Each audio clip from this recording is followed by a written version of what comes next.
रात को मेरी जेठ जी के कमरे से चीखों की आवाज़ें आती थी। मेरी जेठानी जी कब की मर चुकी थी। जेठ जी का राज जानने के लिए एक रात मैं उनके कमरे में छुप गई। फिर जेठ जी ने जो किया, भगवान। जब मैंने पहली बार वह दिल दहलाने वाली चीखों की आवाज़ें सुनी तो मैं पूरी तरीके से घबरा गई थी। मैं गहरी नींद से हड़बड़ा कर उठकर बैठ गई और चीखने चिल्लाने की आवाज़ें पूरी हवेली में गूंज रही थी। उस समय चारों ओर सन्नाटा था। मेरे कमरे में बहुत अंधेरा था।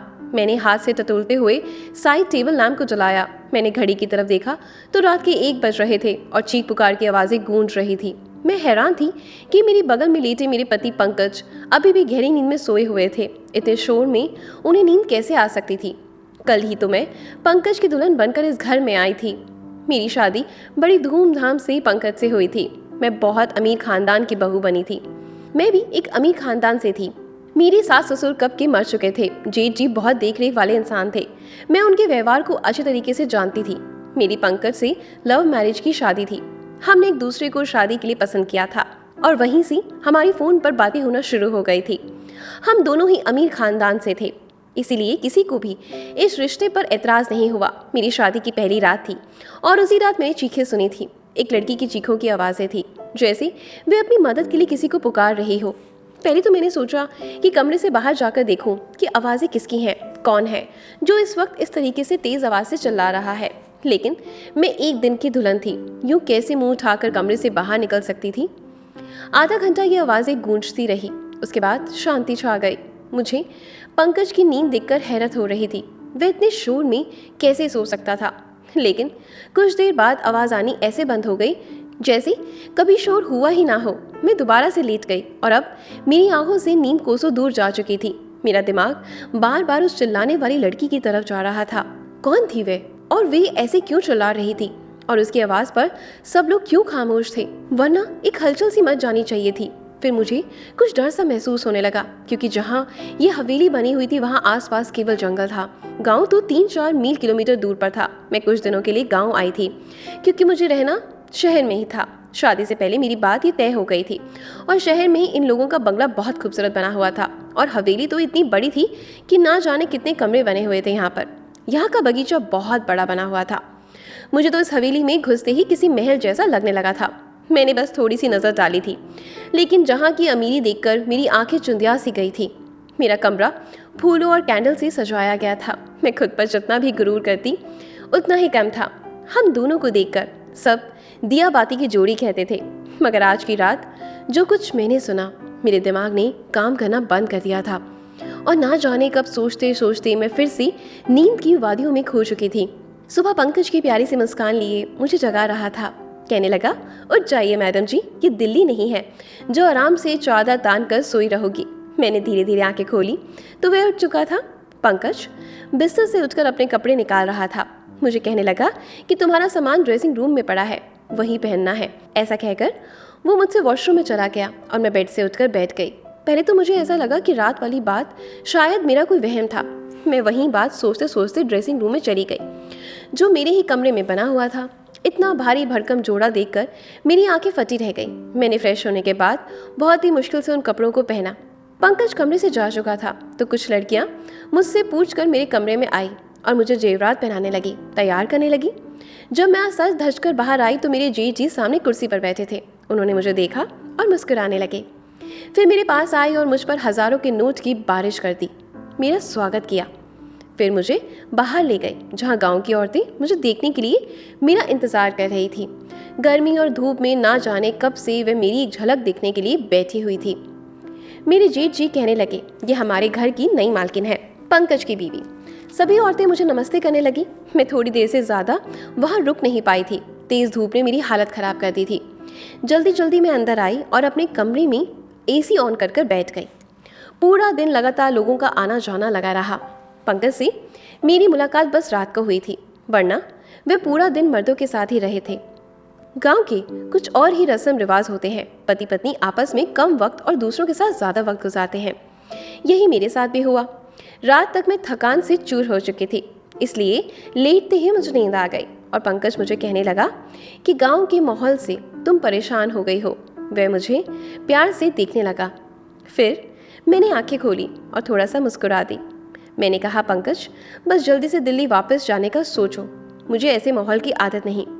मेरी बात पर ना जाने क्यों पंकज की मुस्कुराहट गायब हो गई थी। फिर वह बेड पर टेक लगाकर बैठ गया। कहने लगा, अभी तो ऐसा मुमकिन नहीं है, लेकिन मैं कोशिश करूंगा। मैं नींद में होते हुए भी पूरी आंखें खोलकर उसे घूरने लगी। पंकज, मैं गांव में 2 दिन से ज़्यादा नहीं रह सकती, तुम अच्छे तरीके से जानते हो। मुझे घुटन होती है, यहाँ के पहनावे से, रहन सहन से अजीब घुटन सा माहौल है। मैं नहीं रह सकती यहाँ पर। मेरी बात सुनकर वह किसी गहरी सोच में चला गया। उसने सिगरेट निकाली और लाइटर से जलाकर पीने लगा। मैं नींद में चूर थी, इसलिए सो गई। रात को फिर से मेरी आंखें शोर से खुली। वही एक लड़की की चीख पुकार अपने बचाव के लिए। मदद मांगते हुई मैं तुरंत उठकर बैठी और पंकज को भी जगा दिया। वह मुझे नींद में देखने लगा। मैंने कहा, पंकज, किसी के चिल्लाने की आवाज़ आ रही है। मेरी बात पर पंकज ने नजरें चुराई। कहने लगा, कैसी आवाज़ें? मुझे यहाँ कोई आवाज़ नहीं आ रही। मैं उसकी ये बातें सुनकर काफ़ी हैरान रह गई थी। ये कैसे मुमकिन था? मुझे तो लड़की के चिल्लाने की आवाज़ें आ रही थी, लेकिन पंकज को नहीं आ रही थी। मैंने हैरत से पंकज की तरफ देखा। मैंने कहा, ये लड़की की आवाज़ तुम्हें सुनाई नहीं दे रही? वह कहने लगा, नहीं, मुझे कोई भी आवाज़ सुनाई नहीं दे रही। मुझे नींद आ रही है, मुझे परेशान मत करो। ये कहकर फिर से वो सो चुका था और मेरा डर के मारे बुरा हाल था। क्या ये आवाज़ें सिर्फ मुझे ही सुनाई दे रही थी? इसका मतलब कोई भूत प्रेत? ये सोचकर मैं और ज़्यादा कांपने लगी। डर की वजह से मैं पंकज से चिपक कर लेट गई। मेरा दिल ज़ोर ज़ोर से धड़क रहा था। अब तो मुझे इस हवेली में एक दिन भी नहीं रुकना था। मुझे तो भूतों से बहुत डर लगता था। अगली सुबह ही मैंने पंकज से शहर जाने की जिद करनी शुरू कर दी। मैंने कहा, मुझे वापस दिल्ली जाना है। मुझे डर महसूस हो रहा है। मुझे 2 दिन से यहाँ किसी के चिल्लाने की आवाज़ें सुनाई दे रही हैं, जैसे कोई लड़की मदद के लिए पुकार रही हो। मैं यहाँ नहीं रह सकती। डर की वजह से ऐसा लगता है जैसे कि मैं अभी अभी रो दूंगी। और पंकज मुझे ध्यान से देख रहा था। मैं बार बार नजरें चुरा रहा था।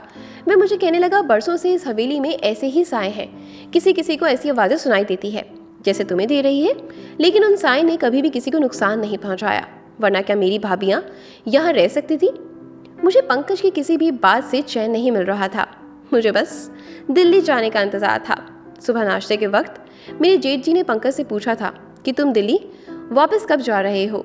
ये सुनकर पंकज का चाय का कप हाथ में ही रह गया था, लेकिन मैं दिल में बहुत खुश थी। किसी को तो हमें गांव से दिल्ली भेजने का ख्याल आया। पंकज ने कहा, भाई, जो आपका आदेश। पंकज ने बहुत ही मुश्किल से ये बात कही थी। वे अपने बड़े भाई से बहुत डरता था। जेठ जी कहने लगे, आज शाम तक तुम दिल्ली जाने की तैयारी करो, वहाँ के काम देखो जाकर। मैं तो खुशी के मारे फूले नहीं समाई जा रही थी। मैंने जल्दी से चाय खत्म की और कुर्सी पीछे करके खड़ी हो गई। तो मेरे जेठ जी मुझसे कहने लगे, बहू, आज तुमने नाश्ता ठीक से क्यों नहीं किया? मैंने कहा, मुझे अपनी और पंकज की पैकिंग भी करनी है। शाम तक जाना है तो टाइम लग जाएगा। मेरी बात सुनकर जेठ जी पंकज को घूरने लगे और कहने लगे, तुमने बहू को ये नहीं बताया कि ये अब यहीं रहेगी? ये बात मेरे दिल पर लग गई थी और मैं आश्चर्य से पंकज की तरफ देख रही थी। वह कहने लगा, मैं भूल गया था भाई। मेरे जेठ जी फिर मुझसे कहने लगे, बेटा, तुम अब हमारी इज्जत हो और हमारे घर की औरतें हवेली से बाहर कदम नहीं रखती। तुम यहीं रहोगी, दिल्ली में पंकज आएगा। ये सुनकर तो मैं दंग रह गई थी कि पंकज ने पहले ये बात क्यों नहीं बताई। उसने यही कहा था कि कुछ वक्त मुझे गाँव में रहना पड़ेगा और फिर वह मुझे अपने साथ दिल्ली ले जाएगा। मैं गुस्से की वजह से उठकर कमरे में चली गई।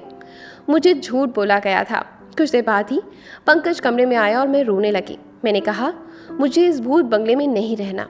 तुमने मुझसे झूठ कहा कि हम दिल्ली में रहेंगे। तुम अपने भाई से जाकर बता दो। मेरी बात सुनकर वह मेरे पास आकर बैठा। बहुत ही प्यार से बोला, मैं तुम्हें अभी दिल्ली नहीं ले जा सकता। बस तुम कुछ महीने यहाँ रह लो, वैसे ही रहो जैसे यहाँ की औरतें रहती हैं। फिर मैं तुम्हें दिल्ली लेकर जाऊँगा। मैंने कहा, मैं तुम्हारे बिना यहाँ नहीं रहूँगी। रात के वक्त वे चीखों की आवाज़ें मेरी जान निकाल देंगी। मुझे बहुत डर लगता है। वह मुझे कहने लगा कि तुम चीखों पर ध्यान मत दो, वे जो भी हैं तुम्हें कुछ नहीं करेंगे। ये मैं तुम्हें वादा कर सकता हूँ। तुम बस कमरा लॉक रखना और रात को बिल्कुल भी बाहर मत निकलना। पंकज की बातों ने तो मुझे और ज़्यादा डरा दिया था। मैंने कहा, मैं अकेली रात को इस कमरे में क्या करूँगी? मैं नहीं सो सकती। पंकज कुछ देर तक सोचता रहा, फिर कहने लगा, ठीक है, मैं भाई से कह दूंगा कि एक नौकरानी का इंतज़ाम कर देगी। वे तुम्हारे साथ इस कमरे में सो जाया करेगी, लेकिन तुम बस ये कोशिश करना कि भाई को तुमसे कोई शिकायत ना हो। मैंने इस बात पर सर हिला दिया। पंकज शाम को दिल्ली के लिए निकल चुका था और मैं अकेली रह गई थी। रात को मेरे साथ एक नौकरानी मेरे कमरे में सोने लगी थी। वे ज़मीन पर अपना बिस्तर बिछा देती थी और लेट जाती थी। रात को जब वे चीखों की आवाज़ें आती तो मेरी आंखें खुल जाती। मैंने महसूस किया कि जिस वक्त चीखों की आवाज़ आती वह नौकरानी भी करवटें बदलती रहती।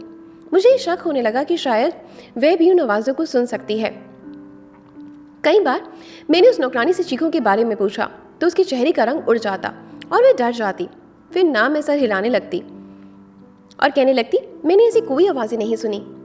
मैंने उसके डर से यह अंदाज़ा लगा लिया था कि कहानी कुछ और ही है, इसलिए उससे कहा कि मैं जानती हूँ कि वह आवाज़ें तुम्हें भी सुनाई देती हैं। मेरी बात सुनकर वह मेरे सामने हाथ जोड़ने लगी और कहने लगी, इस बात का जिक्र हवेली में किसी से ना करना, वरना बहुत बुरा होगा। उस नौकरानी की बात सुनकर मुझे जानने की चाहत होने लगी थी कि आखिर मामला क्या है। मैंने रात को जब वे चीखों की आवाज़ें सुनी तो ये ठान लिया कि मैं सच्चाई क्या है इसका पता लगा कर ही रहूँगी, क्योंकि कहीं ना कहीं मुझे ये यकीन हो चला था कि ये मामला भूत प्रेत का तो बिल्कुल भी नहीं।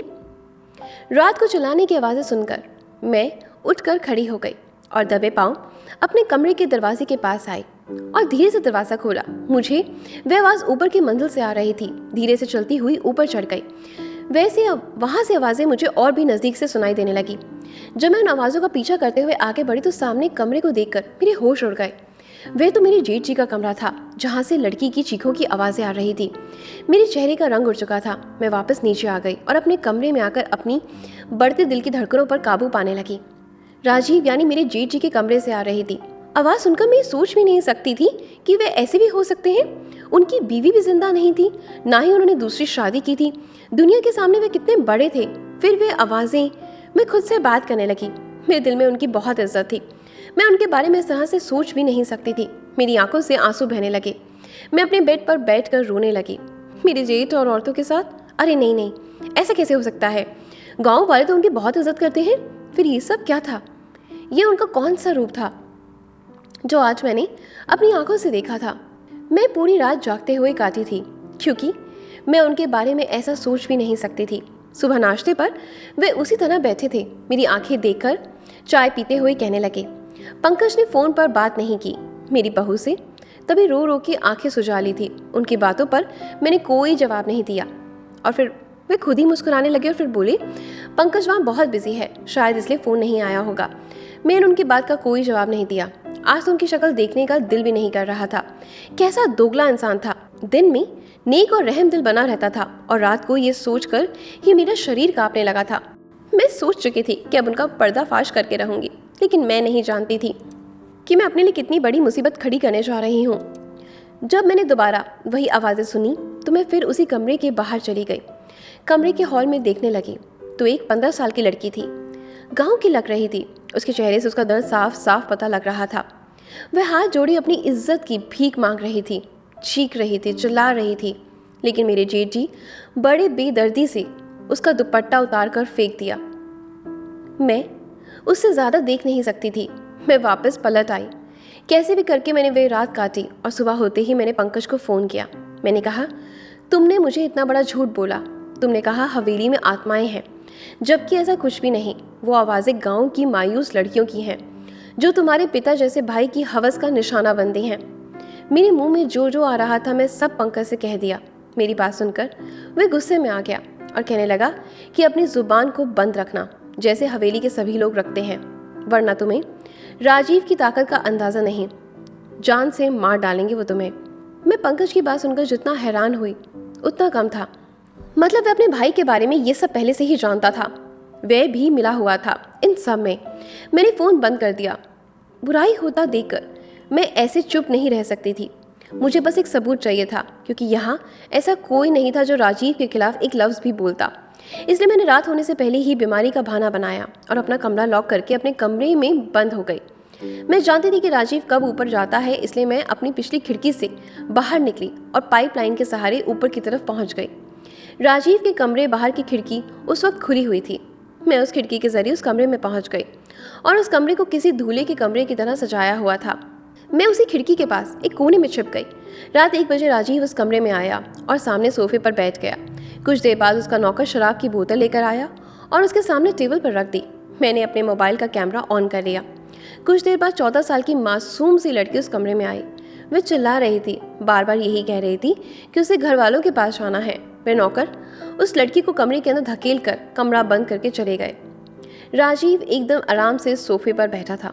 उस लड़की की बेबसी का तमाशा देख रहा था, जो बहुत ज़्यादा रो रही थी, दरवाज़ा पीट रही थी, अपने बचाव के लिए मदद मांग रही थी, जिसकी चीखें पुकार हवेली की बेजान दीवारों में गूंज रही थी।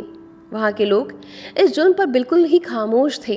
वह लड़की जब दरवाज़ा बजाकर थक गई तो राजीव के पास आकर हाथ जोड़ने लगी, कहने लगी, राजीव साहब, मुझे छोड़ दो, मुझे जाने दो, मैं तुम्हारी बेटी की उम्र की हूँ, मुझ पर तरस खाओ।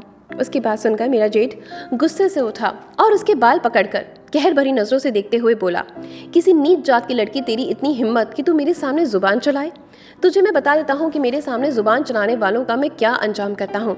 ये कहकर उसने लड़की को बड़ी जोर से जमीन पर पटका, फिर उसकी गर्दन पर अपने पैर से मारने लगा। वह लड़की दर्द से चिल्ला उठी थी और मैं ये सब नहीं देख पा रही थी। ना जाने मैंने कैसे खुद पर काबू किया हुआ था। फिर मेरी जेठ ने उस लड़की को पकड़कर बिस्तर पर पटका और अपना सिगरेट जलाकर जैसे उस लड़की के चेहरे पर लगाया, उस लड़की की चीख के साथ मेरी भी चीख निकल गई। राजीव तुरंत ही वहाँ से पीछे हटा। मेरी चीख सुनकर वह समझ गया कि कमरे में उस लड़की के अलावा और कोई भी है। इससे पहले वह मुझे ढूंढता मैं उसी खिड़की से बाहर निकल गई, लेकिन शायद वह मुझे देख चुका था, क्योंकि मैं कोई प्रोफेशनल जासूस तो नहीं थी। एक आम सी लड़की थी। मैं जिस रास्ते से आई थी उसी रास्ते से नीचे उतर गई, लेकिन अपने कमरे की बजाय हवेली के पीछे चली गई। मैं वहीं जाकर छुप गई। मुझे पूरी हवेली में एक हलचल सी महसूस हुई थी। बहुत से कदमों की आवाज़ें सुनाई दी। मैं एक घने झाड़ी में छुप गई। बहुत से नौकर टॉर्च जलाकर मुझे ढूंढ रहे थे। मैं तो सांस लेना ही भूल गई थी। मुझे डर था कि अब मैं पकड़ी जाऊंगी। कुछ देर बाद नौकर वहीं से चले गए। उनके जाते ही मैंने सुकून की सांस ली। एक बड़े से पेड़ पर चढ़ने लगी, जो उस हवेली की दीवार से चिपका हुआ था। उस पेड़ पर चढ़कर मैंने दीवार से दूसरी तरफ देखा तो वहाँ एक घना जंगल था। मैं वहाँ कूद गई थी। मैं नहीं जानती थी कि मैं उस जंगल को पार करने के बाद कहाँ पहुँच जाऊंगी, लेकिन मैं लगातार भाग रही थी। सुबह तक मैं भागती रही। जैसी हल्की हल्की रोशनी हुई, मैं सड़क पर पहुँच चुकी थी। उसी वक्त एक बस दिल्ली जाने के लिए वहाँ से गुजर रही थी। उस बस में मैं बैठ गई। पूरे रास्ते भर मैंने अपना चेहरा दुपट्टे से छुपा रखा था। दिल्ली पहुँचते ही मैंने अपने पापा के दोस्त, जो कि IPS अफसर थे, उन्हें वे वीडियो दिखा दी। मेरी वजह से उस गांव में इस घिनौने खेल का किस्सा खत्म हुआ था और राजीव के साथ साथ पंकज भी पकड़ा गया था। वो लोग गांव की कम उम्र की लड़कियों के साथ गलत करके उसे दूसरे शहर भेजते थे और कुछ को मार देते थे, और मेरे पति दिल्ली में वही काम करते थे, इसलिए मुझे अपने साथ वहाँ लेकर नहीं जा रहे थे। मैंने अब पंकज से तलाक ले लिया था, क्योंकि मैं ऐसे शख्स के साथ ज़िंदगी नहीं गुजार सकती। मुझे खुशी थी कि मेरी वजह से बहुत सी लड़कियाँ बच गई। तो दोस्तों, उम्मीद करती हूँ कि आपको मेरी कहानी पसंद आई होगी। अगर आई है तो वीडियो को लाइक करें, शेयर करें और साथ ही साथ नोटिफिकेशन बेल को ज़रूर प्रेस करें। चलिए मिलते हैं कल कुछ नई चीज़ों के साथ। धन्यवाद।